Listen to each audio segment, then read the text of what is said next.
ನಮಸ್ಕಾರ ಎಲ್ಲರಿಗೂ. ಇವತ್ತು ನಾವು ನಿಮ್ಗೆ ಜಬರ್ದಸ್ತ್ ಆಗಿರುವಂತಹ ಪಾಯಸನ ತೋರಿಸ್ಕೊಡಕತ್ತೀವ್ರಿ. ಯುಗಾದಿ ಹಬ್ಬಕ್ಕೆ ನೀವೇನ್ರಿ ಪಾಯಸ ಮಾಡಾಕತ್ತಿದ್ರೆ ಹಿಂಗೆ ಮಾಡ್ಬೇಕಂತೇಳಿ ಅನಿಸುವಂಥ ಒಂದು ಪಾಯಸ ರೀ. ಭಾಳ ಈಸಿಯಾಗಿ ತೋರಿಸ್ಕೊಡ್ತೀವಿ ಮತ್ತು ಟೇಸ್ಟ್ದಾಗಂತರೂ ಭಾಳ ಚಲೋ ಇರ್ತೈತೆ ರೀ. ಏಕದಮ್ ಮಸ್ತ್ ಇರ್ತೈತಿ. ಹಾಗಾದ್ರೆ ಯಾವ ರೀತಿ ಅಂತ ನೋಡಿಕ್ರೆ ಅದಕ್ಕಿಂತ ಮೊದಲು ನಮ್ಮ ಚಾನಲನ್ನು ಅಂದ್ರೆ ಸವಿರ್ ಚೇಸೋಬಗಳನ್ನ ಫಾಲೋ ಮಾಡಿಲ್ಲ ಅಥವಾ ಸಬ್ಸ್ಕ್ರೈಬ್ ಮಾಡಿಲ್ಲ ಅಂತಂದ್ರೆ ಜಲ್ದಿ ಮಾಡಿಬಿಡ್ರಿ. ಪಾಯಸ ಶುರು ಮಾಡೋಕ್ಕಿಂತ ಮೊದಲ ರೀ 1 ಟೇಬಲ್ ಸ್ಪೂನ್ ಅಷ್ಟು ಗಸಗಸಿ, ಆಮೇಲೆ ಒಂದು ಸ್ವಲ್ಪ ಗೋಡಂಬಿಯನ್ನು ನೆನೆ ಹಾಕಿ ಇಟ್ಕೊಂಡ್ಬಿಡ್ರಿ. ಆಮೇಲೆ ಒಂದು ಪಾತ್ರೆದಾಗ ಸ್ವಲ್ಪ ತುಪ್ಪ ಸ್ವಲ್ಪ ಜಾಸ್ತಿನೇ ಹಾಕಿರಿ. ತುಪ್ಪನ ಹಾಕಿ ಚೆನ್ನಾಗಿ ಒಂದು ಈಟ್ ಬಿಸಿ ಆದ್ಮೇಲೆ ನಿಮ್ಗೆ ಬೇಕಾಗುವಂಥ ಡ್ರೈ ಫ್ರೂಟ್ಸ್ ಅಂದ್ರೆ ಇಲ್ಲಿ ಒಣದ್ರಾಕ್ಷಿ, ಗೋಡಂಬಿ ಮತ್ತು ಬಾದಾಮಣ್ಣ ನಾವು ಕಟ್ ಮಾಡಿ ತೊಗೊಂಡಿದ್ದೀವ್ರಿ.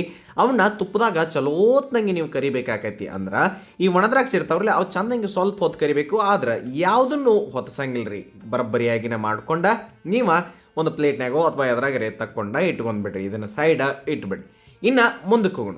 ಶಾವಿಗೆಯನ್ನು ತೊಗೊಂಡಿರ್ತೇವ್ರಿ. ಅರ್ಧ ಕಪ್ಪಷ್ಟು ಶಾವಿಗೆ ತಗೋರಿ. ಬರೀ ಅರ್ಧ ಕಪ್ ಅಷ್ಟ ಬೇಕಾಗಿರೋದ್ರಿ.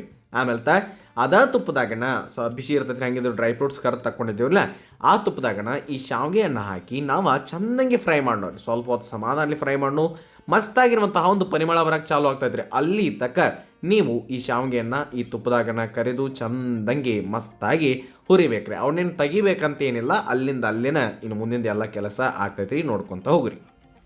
ನೋಡಿ ಈ ರೀತಿಯಾಗಿ ಅಂದ್ರೆ ಸ್ವಲ್ಪ ಕಲರ್ ಚೇಂಜ್ ಆಯ್ತು. ತುಪ್ಪದಾಗ ಚಂದಂಗಿ ಶಾವಿಗೆನ ಹುರಿದ್ರಿ. ಆಮೇಲೆ ಇದ್ರೊಳಗೆ ನೀವು 1 ಲೀಟ್ರಷ್ಟು ಹಾಲನ್ನು ಹಾಕಿರಿ. ಗಟ್ಟಿ ಹಾಲು ಹಾಕ್ಬೋದು ಅಥವಾ ಸ್ವಲ್ಪ ಹಾಲು ಜೊತೆ ನೀರನ್ನು ಮಿಕ್ಸ್ ಮಾಡ್ಬೋದು ರೀ. ಆದರೆ 1 ಲೀಟ್ರಷ್ಟು ನೀವು ಹಾಕಿರ್ತೀತ್ರಿ. ಚಂದಂಗಿ ಅದನ್ನು ಮಿಕ್ಸ್ ಮಾಡಿ. ಅಂದ್ರೆ ಈ ಶಾವಿಗೆ ಆಮೇಲೆ ಈ ಒಂದು ಹಾಲು ಅದರಾಗಣ ಕುದಿಬೇಕಿನ್ನು ಶಾವಿಗೆ. ಅಲ್ಲಿ ತಕ್ಕ ನೀವು ಇದನ್ನು ತಿರುವಾಡ್ಕೊತ ಇರ್ರಿ. ಆದ್ರೆ ಕೆನಿ ಬರಕ್ಕೆ ಬಿಡಕ್ಕೆ ಹೋಗ್ಬೇಡ್ರಿ. ಅದನ್ನು ನಡಬಾರ್ಕನ ಚಂದಂಗಿ ತಿರುವಾಡ್ಕೊತ ಇರಿ. ಮುಂದಕ್ಕೆ ಅದರೊಳಗೆ ನಾವು ಆಗಲೇ ಏನು ಕರೆದಿದ್ದೀವಿ ನೋಡ್ರಿ, ಆ ಡ್ರೈ ಫ್ರೂಟ್ಸ್ಗಳನ್ನು ಹಾಕಿ ಚಂದಂಗೆ ಮತ್ತೊಮ್ಮೆ ಅದನ್ನು ಮಿಕ್ಸ್ ಮಾಡ್ಕೊಂತ ಕುದಿಯಾಕ ಇಡ್ನೋರಿ. ಇನ್ನು ವಾಪಸ್ ಫಸ್ಟಿಗೆ ಬರ್ನೋ ಎಲ್ಲಿಗ್ರಿ, ಈ ಗಸಗಸೆ ಮತ್ತು ಈ ಗೋಡಂಬಿ ನಾವು ನೆನೆಸಿಟ್ಟಿದ್ದೆ ನೋಡ್ರಿ, ಅವನ್ನ ಸ್ವಲ್ಪ ಮಿಕ್ಸರ್ ಜಾರ್ದಾಗ ಹಾಕಿ ಗರ್ರ ಅಂತ ಹೇಳಿ ರುಬ್ಕೊಂಡು ನೀವು ಪೇಸ್ಟ್ ಮಾಡ್ಕೊಂಡು ಬರ್ರಿ. ಅಲ್ಲಿ ತಕ್ಕ ಈ ಕಡೆ ಶಾವಿಗೆನೂ ಚಂದಂಗಿ ಕುದೀತಿರ್ತಾವು. ನಡಬಾರ್ಕ್ ಈ ರೀತಿ ಕುದಿ ಬರ್ಬೇಕ್ರಿ. ಅವು ಚಂದಂಗಿ ಈ ರೀತಿ ಒಂದು 3-4 ಕುದಿ ಬಂದ್ರನ ಬರಬ್ಬರಿಯಾಗಿ ಶಾವಿಗೆ ಕುದಿತೈತಿ. ಚಲೋ ಹೊತ್ನಂಗಿನ ಆಗ್ತೈತ್ರಿ. ಈಗ ನಿಮಗೆ ಅನಿಸ್ಬೋದ್ರಿ ಅರ್ಧ ಕಪ್ ಶಾವಿಗೆ ತೊಗೊಂಡ್ರಿ, ಅಷ್ಟೆಲ್ಲ ಹಾಲು ಹಾಕಿದ್ರಿ, ಭಾಳ ತಿಳಿ ಆಗಂಗಿಲ್ಲ ಅಂತ ಹೇಳಿ ನೋಡ್ಬೋದ್ರಿ. ನಿಮಗೆ ಅಲ್ಲಿ ಏನು ಪೇಸ್ಟ್ ಮಾಡ್ಕೊಂಡು ತೊಗೊಂಬಂದಿದೆ ನೋಡ್ರಿ, ಗಸಗಸಿ ಗೋಡಂಬಿ, ಈ ಒಂದು ಪೇಸ್ಟನ್ನು ಹಾಕಿರಿ.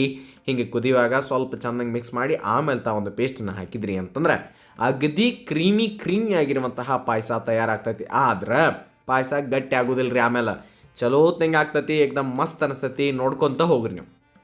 ನೋಡಿ ಇಷ್ಟಾದ್ಮೇಲೆ ಅದಕ್ಕೆ ಒಂದು ಮಿಕ್ಸರ್ ಜಾರ್ದಾಗ ಇನ್ನೊಂದು ಸ್ವಲ್ಪ ಹಾಲನ್ನು ಹಾಕಿ ಇಲ್ಲಿ ಮಿಕ್ಸ್ ಮಾಡಿಬಿಡ್ರಿ. ಆಮೇಲೆ ಅದನ್ನು ನೀವು ಈ ರೀತಿಯಾಗಿ ತಿರುವಾಡಿ ಕುದಿಸೋಕೆ ಶುರು ಮಾಡಿರಿ. ಆ ಒಂದು ಏನು ಗಸಗಸೆ ಮತ್ತು ಗೋಡಂಬಿ ಪೇಸ್ಟ್ ಇತ್ತಿರಲ್ಲ ಅದ್ರ ಜೊತೆ ಸೇರಿ ಈ ಹಾಲನ್ನು ಚೆನ್ನಾಗಿ ಮಿಕ್ಸ್ ಮಾಡ್ಕೊತ ಶಾವಿಗೆಯನ್ನು ನೀವು ಕುದಿಸ್ಕೊಂತ ಹೋಗ್ಬೇಕಾಕೈತ್ರಿ. ಪದ್ಧತಿಯಾಗಿ ಈ ರೀತಿಯಾಗಿ ಅದು ಕುದಿಯಾಕತ್ತೈತಿ. ನೀವು ನೋಡ್ಬೋದು ರೀತಿ ಐತಿರಲ್ಲ, ಏಕದಮ್ ಚಂದಂಗೆ ಕುದಿತೈತ್ರಿ. ಆಮೇಲೆ ಸಿಂಪಲ್ ಆಗಿರುವಂತಹ ಪಾಯಸ ಅಗದಿ ರುಚಿಯಾಗಿ ಮಸ್ತಾಗಿ ಬರ್ತೈತಿ. ನೀವು ಯಾವಾಗ ಬೇಕಾದ ಹಬ್ಬದಾಗ ಅಂತ ಅಷ್ಟೇ ಅಲ್ಲ, ಯಾವಾಗ ಬೇಕೋ ಅವಾಗ ಮಾಡ್ಕೊಳ್ಬೋದು ರೀ. ಇದಕ್ಕೆ ನಿಮಗೆ ಎಷ್ಟು ಬೇಕೋ ಅಷ್ಟು ನೋಡ್ಕೊಂಡು ಸಕ್ಕರೆಯನ್ನು ಸೇರಿಸ್ಬೋದು. ನಾವಿಲ್ಲಿ ಬ್ರೌನ್ ಶುಗರನ್ನು ಸೇರಿಸಿದ್ದೀವಿ. ಒಂದು ಅರ್ಧ ಕಪ್ಗಿನ ಸ್ವಲ್ಪ ಜಾಸ್ತಿ ಎಷ್ಟು ಹಾಕಿರಿ ನಡೀತೈತಿ. ಎಲ್ಲ ನಿಮಗೆ ಎಷ್ಟು ಬೇಕೋ ಅಷ್ಟು ಅಡ್ಜಸ್ಟ್ ಮಾಡ್ಕೊರಿ. ಅದಾದ ನಂತರ ಅದನ್ನು ಸಕ್ಕರೆನೂ ಸ್ವಲ್ಪ ಚಲೋ ತಂಗೆ ಕರಗುವಂಗೆ ಇಲ್ಲಿ ಮಿಕ್ಸ್ ಮಾಡ್ಕೊತ ಈ ರೀತಿ ಕುದಿ ಬರ್ತಿರ್ತದ್ರಲ್ಲ ಅದನ್ನು ತಿರುವಾಡ್ಕೊತ ಕುದಿಸ್ರಿ. ಏಕದಮ್ ಪದ್ಧತಿಯಾಗಿ ಈ ಒಂದು ಪಾಯಸ ತಯಾರಾಗ್ತೈತ್ರಿ. ಚೆನ್ನಾಗಿ ಕುದಿತೈತಿ, ಬರಬ್ಬರಿಯಾಗಿ ಆಗ್ತೈತಿ. ಆಮೇಲೆ ಗ್ಯಾಸ್ ಆಫ್ ಮಾಡಿ ಒಂದು 5 ನಿಮಿಷ ಬಿಡ್ರಿ.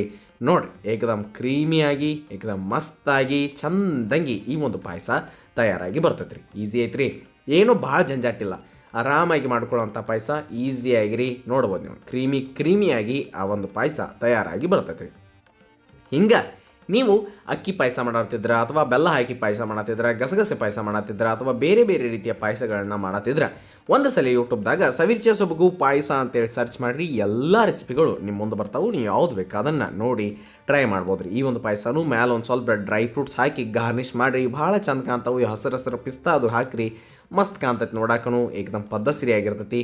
ಹಂಗೆ ನಿಮಗೆ ಶೀರ್ಕುರ್ಮಾ ಬೇಕು ಅಂತಂದ್ರೆ ನಾವು ಈಗಾಗಲೇ ತೋರಿಸಿದ್ದೀವಿ. ಈ ಒಂದು ಚಾನಲ್ದಾಗನ ಐತಿ ವಿಡಿಯೋ, ತಾವು ತಪ್ಪಲಾರ್ದ ಅದನ್ನು ನೋಡ್ಕೊಂಡು ಬರ್ರಿ ಅಂತ ಹೇಳ್ತಾ ನೆನಪಿರಲಿ, ಇದು ಸವಿರ್ಚೆ ಸೊಬಗು ಅನ್ನದಾತ ಸುಖೀ ಭವ. ಧನ್ಯವಾದಗಳು, ನಮಸ್ಕಾರ.